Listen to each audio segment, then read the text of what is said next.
Hello hello everyone.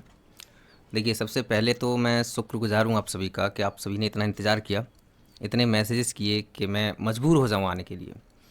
Actually मैं आपको सच बताऊँ, देखो वैसे इस चीज़ पर मैं चर्चा नहीं करना चाहता, लेकिन इस चीज़ के पीछे क्योंकि हमारा पिछले कम से कम 10 दिन का टाइम गया है, तो इसके लिए चर्चा करना थोड़ी सी 1 मिनट लूँगा बस, ठीक है।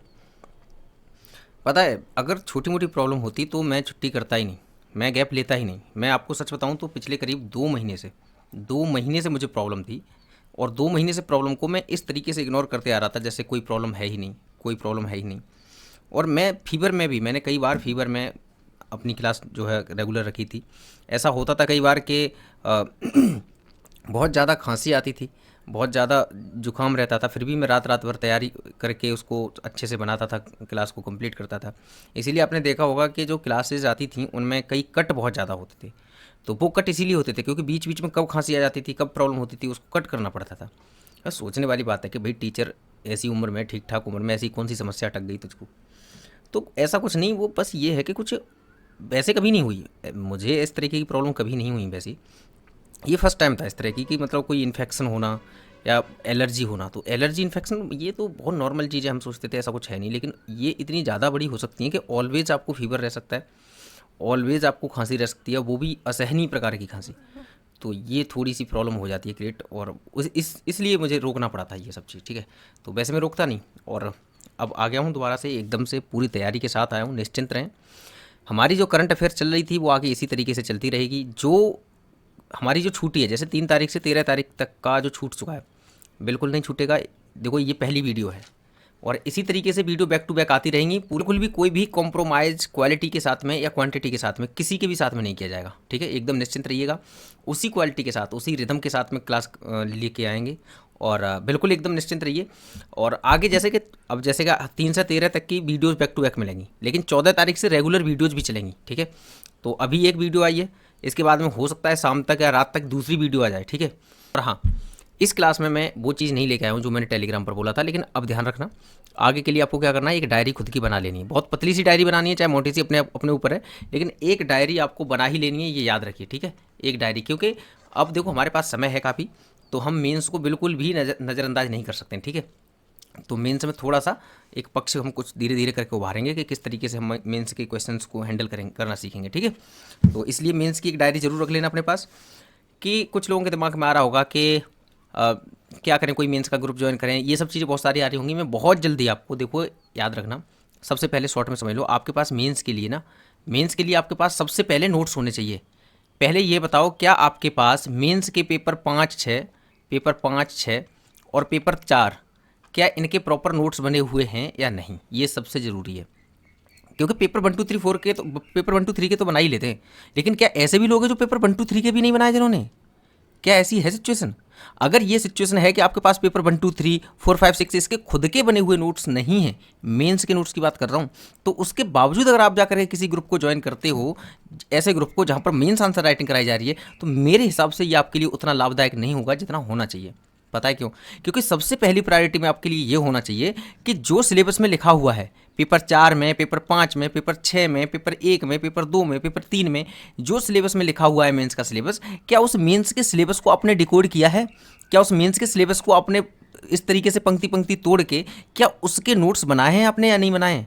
मान के चलिए पेपर 1 में अगर महाद्वीपीय विस्थापन सिद्धांत है, तो क्या आपके पास मेंस के एक पेज में महाद्वीपीय विस्थापन सिद्धांत के साथ ही प्लेट टेक्टोनिक थ्योरी के, इनके क्या एक एक पेज में इस तरीके के नोट्स बने हुए हैं जहां आपको फैक्चुअली बहुत ज़्यादा रटने की आवश्यकता नहीं है, लेकिन नोट्स ऐसे बने हुए हैं कि जिनसे आप मेंस का आंसर राइटिंग कर पाएँ? समझ में आ रहा है मैं क्या कह रहा हूँ? पेपर 4 है, क्या पेपर 4 में आपके पास इमोशनल इंटेलिजेंस, सत्यनिष्ठा, इन सब पर क्या आपके पास थोड़े थोड़े से नोट्स बने हुए हैं, खुद के क्रिस्पी नोट्स बने हुए हैं या नहीं? क्या पेपर 5 है, पेपर 6 है, इन पेपर 6 में पूरे बहुत, पेपर 5 पेपर 6 में बहुत अच्छे से सिलेबस डिफाइन किया हुआ है, क्या उस सिलेबस के पॉइंट्स को आपने अपने पास नोट्स बना के रखा हुआ है या नहीं? अगर ये नहीं है तो विश्वास मानिए आपकी मेंस की तैयारी बिल्कुल नहीं है।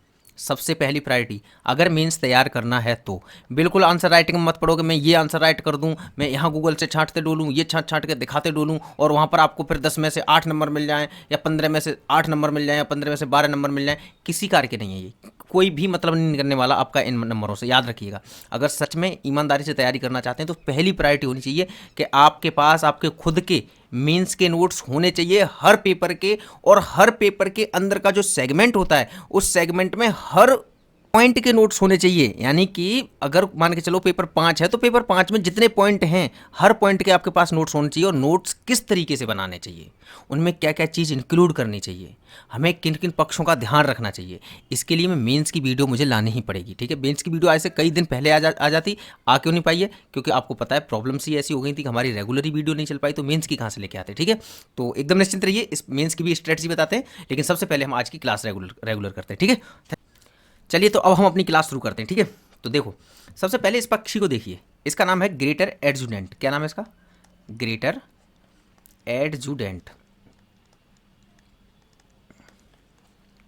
ये ग्रेटर एडजुडेंट है, ठीक है। इसकी लंबी सी चोंच होती है और बड़े बड़े घोंसले होते हैं इनके वृक्षों पर। ये मान के चलिए एक कभी 2 इतने लंबे लंबे मीटर के घोंसले होते हैं, ठीक है। क्योंकि ये पक्षी खुद में बड़ा होता है। इसको पता है क्या बोलते हैं? इसको इसको हरगिला सारस या हरगिला पक्षी भी बोला जाता है। क्या समझ में आया कि भाई ये एक पक्षी है जो कि ग्रेटर एडजुडेंट नाम है इसका, इसको हरगिला सारस या फिर इसको हरगिला पक्षी भी कहा जाता है। और ये जहाँ निवास करता है ना, जहाँ निवास करता है ये मेजरली दलदली भूमि में निवास करता है, यानी वेटलैंड में निवास करता है। कहाँ? वेटलैंड में, ठीक है। तो सोचने वाली बात क्या है कि अगर वेटलैंडों का क्षरण हुआ, यानी कि वेटलैंड अगर नष्ट हुए, तो इसका जो निवास स्थल है वो भी नष्ट होगा। मानते हो कि नहीं? ठीक है भाई। दूसरी बात क्या कि मान के चलो अगर हम इसका संरक्षण करते हैं तो इसके लिए क्या करना होगा? इसके लिए हमें वेटलैंड का संरक्षण करना होगा कि नहीं? बिल्कुल करना होगा। और अगर हम इसका संरक्षण करते हैं और उसके लिए हम वेटलैंड का संरक्षण करते हैं तो वेटलैंड के संरक्षण से क्या सिर्फ जी का संरक्षण होगा? जी नहीं। अगर वेटलैंड का संरक्षण करते हैं तो न केवल हम अपनी नेचर का संरक्षण कर रहे हैं बल्कि ऐसी बहुत सारी जीव जातियों का संरक्षण कर रहे हैं। ये तो पता ही होगा, ठीक है। इतनी सी बात समझ में आ गई, ठीक है भाई। अब देखो जरा इस जगह को देखो, ये है अपना प्यारा सा भारत, और प्यारे से भारत में ये है अपना असम, ठीक है। और असम में ना, जैसे ये देखो ये है असम।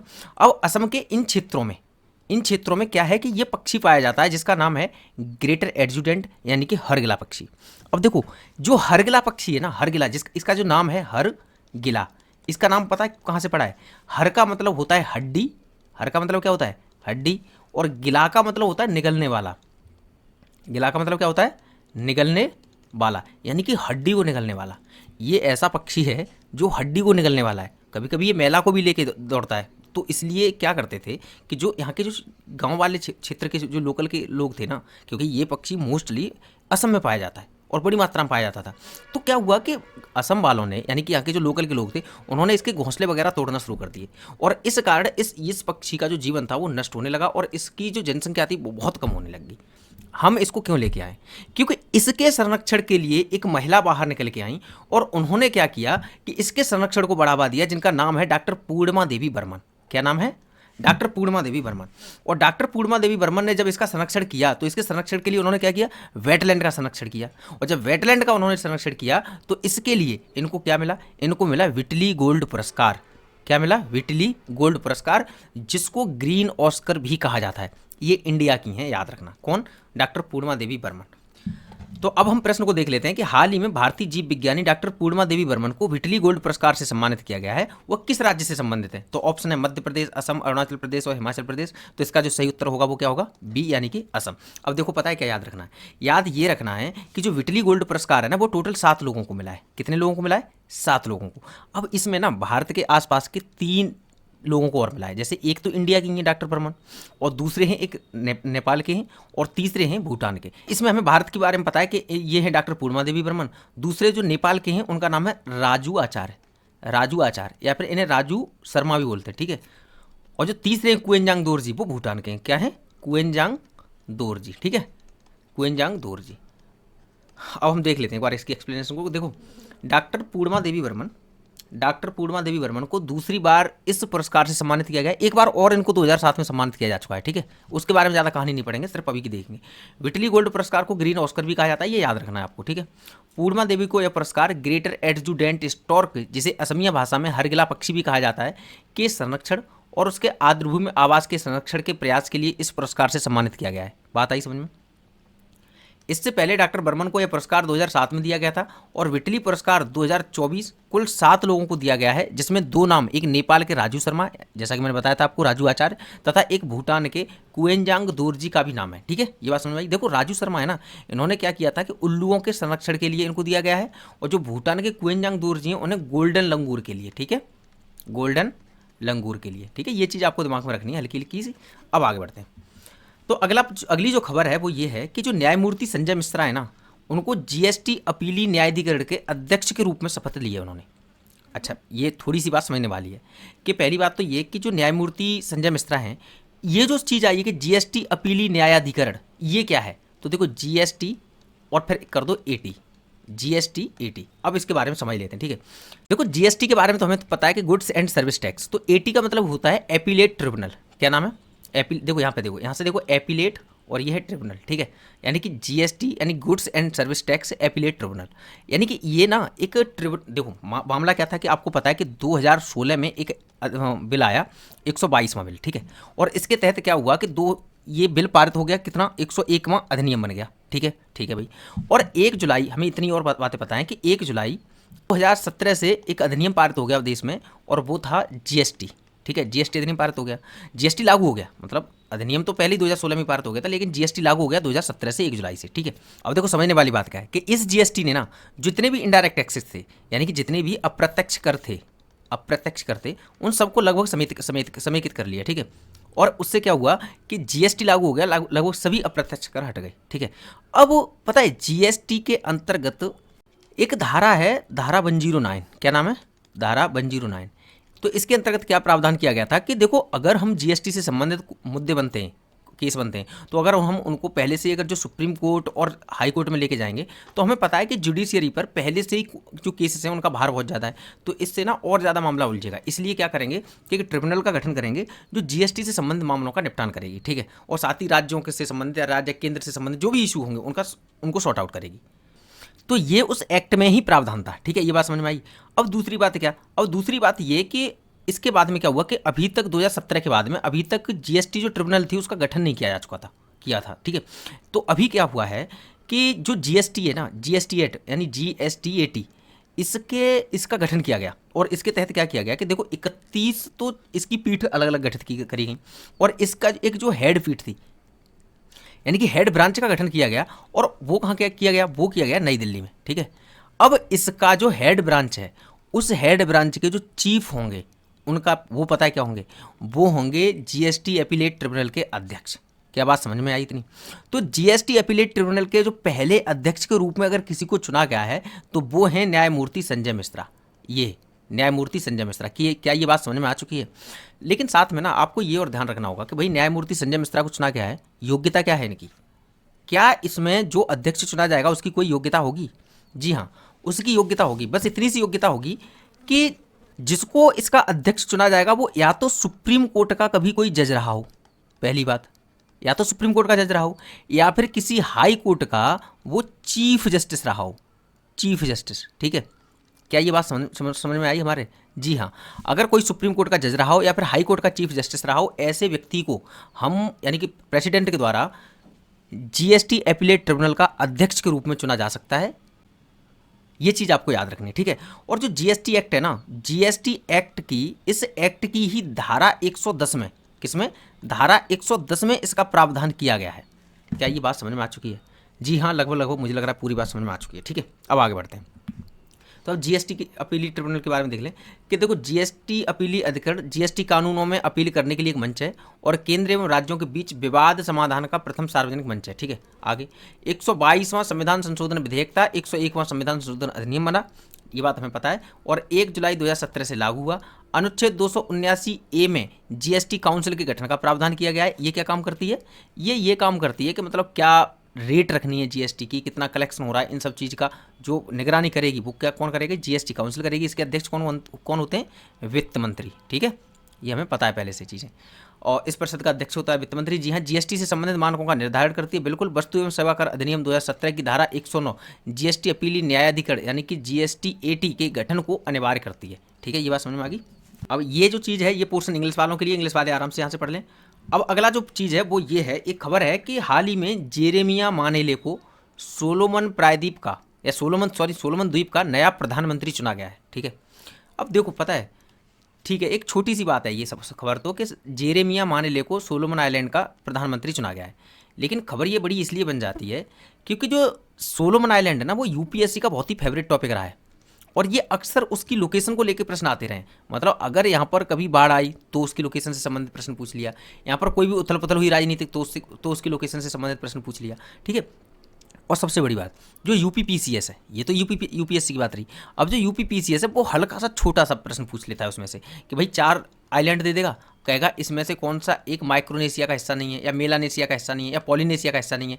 इस तरीके के प्रश्न यूपीपीसीएस में देखे जाते हैं और थोड़ी सी एग्जैक्ट लोकेशन के बारे में अगर पूछे जाएंगे, थोड़ी सी डीप नॉलेज के बारे में पूछे जाएंगे, वो यूपीएससी से रिलेटेड पूछे जाते हैं। ठीक है, तो ठीक है, पहली बात तो हमें ये याद रखनी है कि जेरेमिया मानेले को सोलोमन आइलैंड का प्राइम मिनिस्टर चुना गया है। ठीक है, अब देखो एक और चीज़ हमें क्या देखनी है कि देखो जब हम अगर इसकी लोकेशन के बारे में देखें तो जैसे अगर हम देखते हैं ना नॉर्मल मैप, तो हमें पता है हमें दुनिया कुछ इस तरीके की दिखती है। ठीक है, ये तो हमें पता ही है।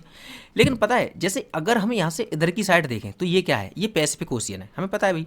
अच्छा, अगर हम इधर की साइड देखें वो क्या है, वो भी पैसिफिक ओशियन है, क्योंकि भाई धरती तो गोल है ना, तो ये क्षेत्र और ये वाला क्षेत्र, ये दोनों क्षेत्र लगभग पास में है। ये बात मानते हैं कि नहीं? बिल्कुल मानते हैं।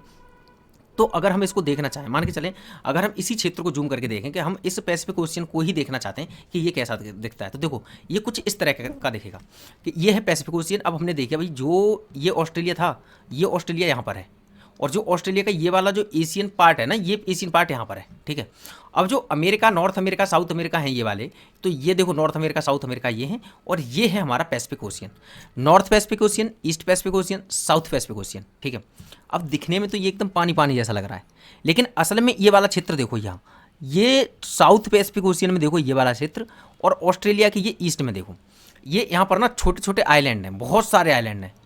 कितने आइलैंड होंगे? जी हाँ, हजारों आइलैंड हैं यहाँ पर फैले हुए। ठीक है, और इन आइलैंड्स पर जो जनजातियाँ निवास करती हैं ना, ऐसी बात नहीं है कि ये निर्जन आइलैंड है, मतलब यहाँ पर कोई रहता ही नहीं है, बिल्कुल नहीं। यहाँ पे जो जनजातियाँ निवास करती हैं ना, ऐसा लगता है कि पूरी दुनिया में इतनी डाइवर्सिटी नहीं है जितनी इन आइलैंड्स पर जनजातियाँ हैं। यानी इतनी डाइवर्सिटी है ना यहाँ पर कि पहली बात तो यहाँ पर आइलैंड्स में डाइवर्सिटी है बहुत ज़्यादा, और फिर आइलैंड के अंदर, एक एक आइलैंड के अंदर हज़ारों प्रकार की जनजातियाँ हैं, हज़ारों प्रकार की कल्चर है। इसलिए इन क्षेत्रों का अलग तरीके से वर्गीकरण किया गया है। जैसे अगर हम देखना चाहें तो जैसे कि देखो माइक्रोनेशिया है, मेलानेशिया है, पॉलिनेशिया है, इस तरीके से वर्गीकरण कर दिया गया है। क्या ये बात समझ में आ चुकी है? जी हाँ, समझ में आ चुकी है। अच्छा, यूपीपीसीएस जो अक्सर हमसे सवाल पूछ सकता है, वो किस तरीके से पूछ सकता है? वो यूपीपीसीएस का बहुत सिंपल फंडा रहता है। आप प्रीवियस ईयर को उठा के देखो, वो ज़्यादा से ज़्यादा यही पूछता है कि कह देगा 4 आइलैंड का नाम दे देगा, और उन आइलैंड में से कहेगा कि निम्न में से कौन सा एक आइलैंड मेलानेशिया का हिस्सा नहीं है। क्या समझ में आ रहा है? जी हाँ, समझ में आ रहा है। तो अब समझो हम बात किसकी कर रहे हैं? हम कर रहे हैं सोलोमन आइलैंड की, और सोलोमन आइलैंड हमें पता होना चाहिए कि ये मेलानेशिया का हिस्सा है। हमने क्या समझा कि साउथ पैसिफिक ओशियन में जो बहुत सारे आइलैंड हैं, जहाँ पर बहुत सारी डाइवर्सिटी है जनजातियों की, साथ में आइलैंड्स की भी, तो वहाँ के जो आइलैंड्स हैं उनको कई भागों में डिवाइड कर दिया है, जैसे माइक्रोनेशिया, मेलानेशिया, पॉलिनेशिया।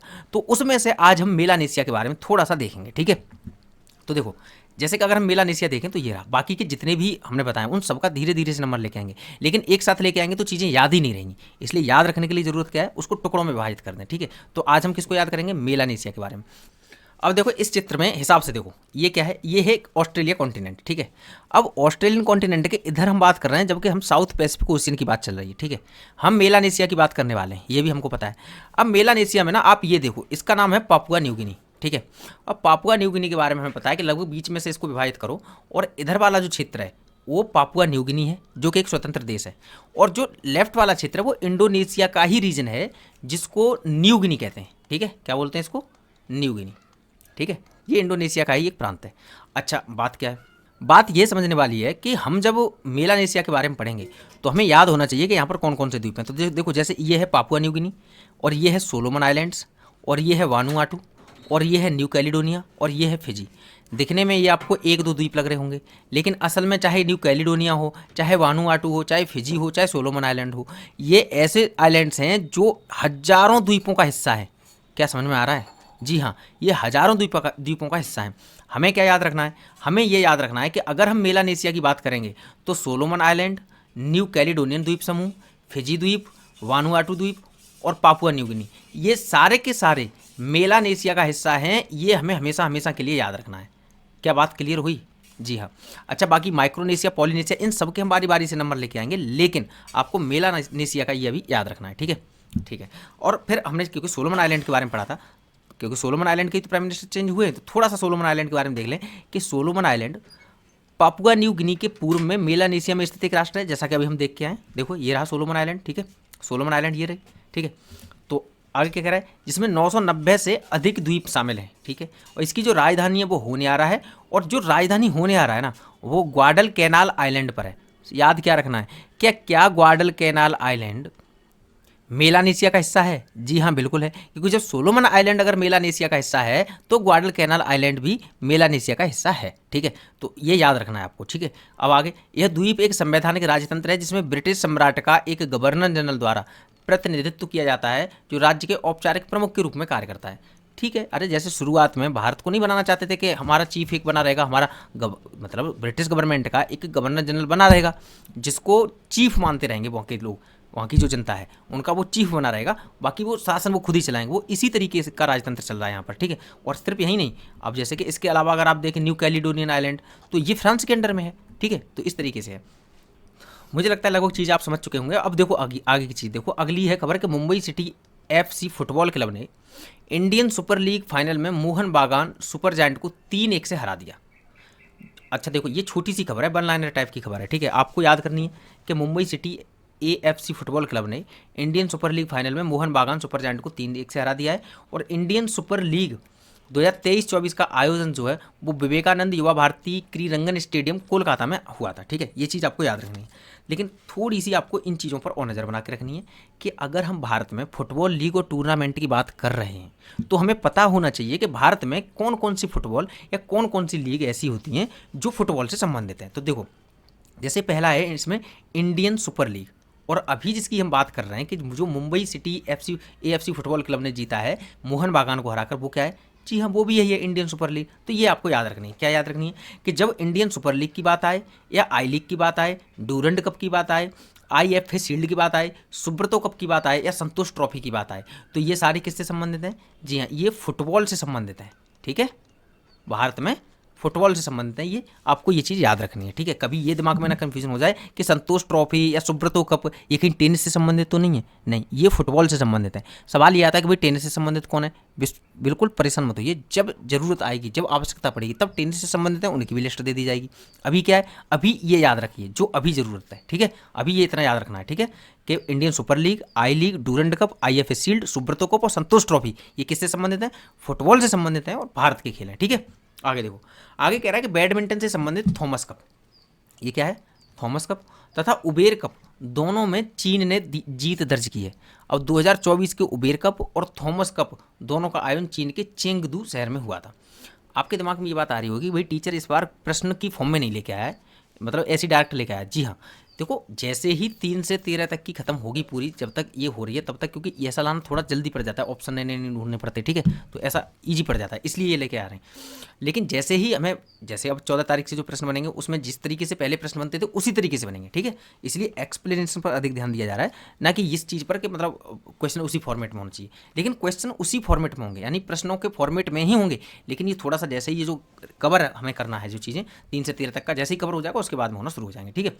अब इसमें क्या याद रखना है कि भाई बैडमिंटन से संबंधित थॉमस कप और उबेर कप, हमें एक बात तो समझ में आ गई कि अगर जब भी हमारे दिमाग में थॉमस कप या उबेर कप आएगा तो हम इतना तो चुन लेंगे कि भाई वो बैडमिंटन से संबंधित है। अगर हम 2024 की बात करें कि 2024 का जो बैडमिंटन का थॉमस कप और उबेर कप दोनों के दोनों कहाँ हुए हैं? चीन में आयोजन हुआ था, और इनका विजेता भी चीनी ही है, ये भी याद रखनी है।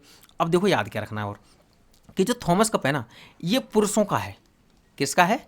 ये पुरुषों का है। और जो उबेर कप है वो महिलाओं का है, ठीक है? उबेर कप किसका है? महिलाओं का। अच्छा एक और बात, क्या बैडमिंटन से संबंधित और भी कप होंगे? जी हाँ बिल्कुल है। देखो अगर हम बैडमिंटन ट्रॉफी की बात करें तो देखो उबेर कप जैसा कि हमें पता है कि ये महिलाओं का है, दूसरा है थॉमस कप जैसा कि हमें पुरुषों के बारे में पता है, एक है मलेशियाई कप, अमृत दीवान कप, एशिया कप और सोफिया कप। इसमें जो अधिक महत्वपूर्ण है वो कौन से हैं? पहली बात तो ये उबेर कप महत्वपूर्ण है, दूसरा ये थॉमस कप महत्वपूर्ण है, और जो तीसरा महत्वपूर्ण है वो है अमृत दीवान कप, और एक है ये सोफिया कप। ये चार तो तुरंत के तुरंत याद कर लो। और उसके बाद में रह जाएगा मलेशिया कप और एशिया कप, इनको भी याद कर लेना, ठीक है। यानी जब जब बैडमिंटन से संबंधित अगर कप की बात आए तो तुम्हारे दिमाग में बिल्कुल भी कन्फ्यूजन नहीं होनी चाहिए कि Uber cup, Thomas cup, Malaysia cup ये हैं किससे संबंधित, ठीक है। क्या समझ पा रहे हो मैं क्या कह रहा हूँ? जी हाँ बिल्कुल, वनडे एग्जाम्स में इस तरीके के प्रश्न पूछ ही लिए जाते हैं, लेकिन आपको ये याद इसलिए रखना है क्योंकि पीसीएस में इसकी गारंटी नहीं है पूछे जाएंगे, लेकिन इससे रिलेटेड प्रश्न पूछ लिए जाते हैं, ठीक है। डायरेक्ट नहीं पूछा जाएगा भैया बैडमिंटन से संबंधित है या किससे, पूछ लिया जाए इसकी, ये भी नहीं कि पूछा ही नहीं जाएगा, पूछा भी जा सकता है, लेकिन जब ये आएगा कि भाई एशिया कप इसने जीता, सोफिया कप इसने जीता, तो तुम्हारे दिमाग में हल्की हल्की सी इमेज होनी चाहिए कि ये किससे संबंधित है, तो चीज़ें याद करना बहुत आसान हो जाती हैं, ठीक है। इसीलिए हम ये चीज़ें लेके आ रहे हैं। अब देखो आगे देखो, अगला प्रश्न कह रहा है कि भारत और नाइजीरिया व्यापार का निपटान अपनी अपनी स्थानीय मुद्रा में करने के लिए एक समझौते पर सहमत हुए। तो देखो पता है मामला ये है कि ये अफ्रीकन देश है, सबसे बड़ी बात ये है, एक अफ्रीकन देश के साथ में भारत अगर मुद्रा का जो है वो स्थानीय मुद्रा का, इसमें डॉलर का यूज नहीं कर रहे हैं, स्थानीय मुद्रा पर अगर हम व्यापार करने के लिए सहमत हुए हैं एक अफ्रीकन देश के साथ में, तो ये कहीं ना कहीं हमारी जो अफ्रीका में एक प्रोग्रेसिव जो हमारी जो स्ट्रेटजी है उसको रेखांकित कर रहा है, और साथ ही ये दिखा रहा है कि हम किस तरीके से अफ्रीकन कंट्रीज को महत्व दे रहे हैं। अब देखो विकसित देश तो ऐसे हैं कि वो अपने सामान को हमारे देश में एक्सपोर्ट करना चाहते हैं, लेकिन अभी विकासशील देश जो है, अफ्रीकन देश जो है, ये ऐसे देश हैं जहां पर हमारा सामान कि बड़ी मात्रा में ये देश कंज्यूमर है, समझ में आ रहा है। इसलिए इन देशों के साथ में एक बेहतर व्यवस्था बनाए रखना बहुत जरूरी है, और उसमें भी नाइजीरिया जैसा देश, क्योंकि नाइजीरिया का मामला ये है कि ये बहुत बड़ी अर्थव्यवस्था है, अफ्रीकन देशों में ये बड़ी अर्थव्यवस्थाओं में से माना जाता है नाइजीरिया देश, ठीक है। और इसकी जो मुद्रा है वो नाइजीरियाई नायरा है, ये याद रखना है, क्योंकि भाई अब हम जो समझौता किया है वो नाइजीरिया की मुद्रा से ही तो किया है, तो फिर हमें उसकी मुद्रा भी पता होना चाहिए कि नहीं होना चाहिए। तो नाइजीरिया की मुद्रा क्या है? नाइजीरियाई नायरा। और प्रश्न अगर आए कि किस अफ्रीकी देश के साथ हाल ही में भारत ने स्थानीय मुद्रा में विनिमय करने के लिए समझौते पर सहमति व्यक्त की है, तो वो कौन है? नाइजीरिया, ठीक है। और इसके साथ ही याद क्या रखना है, इसके साथ ही आपको एक और चीज़ याद रखना है कि मेनिंजाइटिस की जो पहली वैक्सीन है, मेनिंजाइटिस की क्या नाम है उसका? MEN5CB, अगर मैं गलत नहीं हूँ तो जी हाँ यही है, MEN5CB, क्या नाम है? MEN5CB, ये मेनिंजाइटिस की वैक्सीन है, WHO के तहत मान्यता प्राप्त है, और नाइजीरिया पूरी दुनिया का पहला देश बन गया है जिसने वैक्सीन लगाने की अनुमति प्रदान की है। क्या बात समझ में आई? जी हाँ, ये चीज़ आपको याद रखनी है। इसके साथ ही आपको ये चीज़ भी और दिमाग में याद रख लेना कि यहाँ पे लगभग मध्य में इसकी राजधानी है, और राजधानी का नाम क्या है? अबूजा, ठीक है। तो ये हल्की हल्की चीज़ आपको दिमाग में रखनी है। आगे बढ़ते हैं। अगला एक वन लाइनर टाइप का प्रश्न है कि हाल ही में यूनिसेफ द्वारा करीना कपूर को एवरी चाइल्ड अभियान की राजदूत के रूप में नियुक्त किया गया है। एवरी चाइल्ड अभियान पता है किसका है? ये यूनिसेफ का अभियान है। किसका है? यूनिसेफ का अभियान है। और यूनिसेफ का इस अभियान के तहत क्या किया जाता है कि ये बच्चों की देख रेख, के बच्चों के अधिकारों का हनन ना हो रहा हो, उनसे संबंधित जो भी रोग होते हैं उन सबके निदान के लिए यूनिसेफ एक कार्यक्रम चलाता है, एवरी चाइल्ड अभियान, ठीक है। तो उसकी जो भारत की यूनिसेफ इंडिया की जो राजदूत के रूप में इस बार नियुक्ति हुई है वो कौन हुई है? वो करीना कपूर नियुक्त हुई हैं। अब इनका कार्य क्या होगा कि भाई ज़्यादा से ज़्यादा यूनिसेफ की जो है वो प्रतिनिधित्व करना, यूनिसेफ जो कार्य कर रहा है उससे रिलेटेड लोगों के पास ये जानकारी पहुंचाना, और साथ ही लोगों को डोनेशन वगैरह ये सब करने के लिए प्रेरित करना, ताकि ज़्यादा से ज़्यादा बच्चों के भविष्य के लिए और यूनिसेफ अपना कार्य कर सके, बस इसके लिए, ठीक है। ये बात समझ में आई? देखते हैं अगला है चांग-ई-6 मिशन। क्या नाम है इसका? Chang'e mission. देखो आपको पता है कि 2019 में एक मिशन लॉन्च किया गया था चीन के द्वारा, चीन के द्वारा एक मिशन लॉन्च किया गया था, इसका नाम था चांग-ई-4 मिशन, ठीक है। वो चंद्रमा पर उसकी डार्क साइड में, देखो अब जैसे ये चंद्रमा है और ये पृथ्वी है, अब जब हम भाई पृथ्वी जैसे जैसे अपनी धुरी पर घूमती है, चंद्रमा भी वैसे साथ साथ घूमता है, तो हम चंद्रमा की एक ही साइड देख पाते हैं, तो पता है इधर वाली अंधेरी रहती है। असल में ये अंधेरा नहीं है कि तुम सोचो कि ये तो अंधेरा ही अंधेरा, नहीं नहीं अंधेरा नहीं है, हमें अंधेरा दिखता है, असल में अंधेरा नहीं है। तो इसने क्या किया था कि चीन ने कि 2019 में अपना पहला यान उतारा था जो डार्क साइड की ओर उतारा था, ठीक है। हमने जो उतारा है अपना जो चंद्रयान 3, वो कहाँ उतारा है? वो हमने साउथ पोल पर उतारा है, ये तो आपको पता ही होगा। साउथ पोल पर उतारने वाला भारत पहला देश बन गया है, लेकिन डार्क साइड में उतारने वाला चीन पहला देश है, ठीक है। तो चंद्रमा के डार्क साइड में उतारने वाला चीन पहला देश है। इसके साथ ही इसने वो कौन सा मिशन था 2019 में? चांग-ई-4 मिशन। लेकिन इसने हाल ही में चीन ने चांग-ई-6 मिशन लॉन्च किया है, और इसके तहत क्या है कि ये जाएगा और डार्क साइड से करीब करीब 2 किलो चंद्र मिट्टी लेके आएगा, यानी चंद्रमा से सैंपल लेके आएगा मिट्टी के, जिसका अध्ययन किया जाएगा चीन के द्वारा, ठीक है। बस इतनी सी खबर है, ये चीज़ आपको याद रखनी है। आगे बढ़ते हैं। आगे है नाम जोस राउल मोलेनो। क्या नाम है? जोस राउल मोलेनो ने पनामा का राष्ट्रपति चुनाव जीत लिया है, तथा अब वो पनामा के नए राष्ट्रपति बन गए, ठीक है। ये देखो ये मोलेनो है। क्या नाम है? ये मोलेनो। ठीक है, तो ये क्या है कि इन्होंने पनामा का चुनाव जीता है और पनामा के नए राष्ट्रपति बन गए। पनामा असल में अगर हम देखना चाहें पनामा के बारे में तो देखो ये एक मिडिल अमेरिकन कंट्री है। मिडिल अमेरिका मतलब ये देखो, ये जैसे ये है नॉर्थ अमेरिका और ये है साउथ अमेरिका। अब इसके जो बीच वाले देश हैं ना, ये मिडिल अमेरिकन कंट्रीज कहलाते हैं। आपको याद क्या रखना है, आपको याद देखो ये इसमें से प्रश्न अक्सर पूछे जाते हैं। इसमें पता है क्या, कभी कभी तो आपको सिक्वेंस ही पूछ लेगा कि नॉर्थ से साउथ का सिक्वेंस बताएं, कभी कभी आपको इसकी राजधानी पूछ लेगा, ठीक है, और कभी कभी यही पूछ लेगा कि निम्नलिखित में से कौन सा एक देश मिडिल अमेरिकन कंट्रीज नहीं है या मिडिल अमेरिकन कंट्रीज है। क्या बात समझ में आई? जी हाँ, तो मिडिल अमेरिकन कंट्रीज का जो मैप है ना, आपको ये हल्का सा दिमाग में रखना है कि ये है ग्वाटेमाला और ये है बेलीज, ठीक है, और ये कौन सा है, ये है अल सल्वाडोर, इसकी राजधानी ये सान सल्वाडोर है, ये है होंडुरास, ये है निकारागुआ, कोस्टा रिका और पनामा। ये आपको लगभग एक सीक्वेंस आपको जरूर याद रखना है कि भाई होंडुरास पहले है, उसके बाद में निकारागुआ है, उसके बाद में कोस्टा रिका है और उसके बाद में पनामा है, ठीक है, और ये आ जाता है अपना साउथ अमेरिका। तो नाम याद रखना है, जोस राउल मुल्नो इस पनामा के नए प्रेसिडेंट के रूप में उन्होंने चुनाव जीता है, ठीक है, ये चीज़ आपको याद रखनी है। आगे बढ़ते हैं। अब जो आज का जो प्रश्न है कि हाल ही में हुए एक समझौते के अनुसार भारत निम्न में से किस पड़ोसी देश के प्रशासनिक अधिकारियों को अगले 5 वर्ष प्रशिक्षण प्रदान करेगा? ऑप्शन है भूटान, नेपाल, बांग्लादेश, श्रीलंका। इसका उत्तर दीजिए। जी हाँ, देखो क्लास तो मैं लेके आ गया हूँ, लेकिन आपको अपनी हैबिट पुनः दोबारा से जागृत करनी है। कौन सी हैबिट? कमेंट सेक्शन में उत्तर देना। 2 काम करने हैं, एक तो लाइक करना है और दूसरा कमेंट सेक्शन में उत्तर देना है कि इसका उत्तर क्या है, ठीक है। और आपको 3 से 13 तक की बैक टू बैक वीडियो मिलती रहेंगी, 14 से अपनी रेगुलर वीडियो क्लासेस चलेंगी। निश्चिंत रहें, जितना भी छूटा है सबको एकदम से कवर करा देंगे, ठीक है। मिलते हैं जल्दी अगली वीडियो में।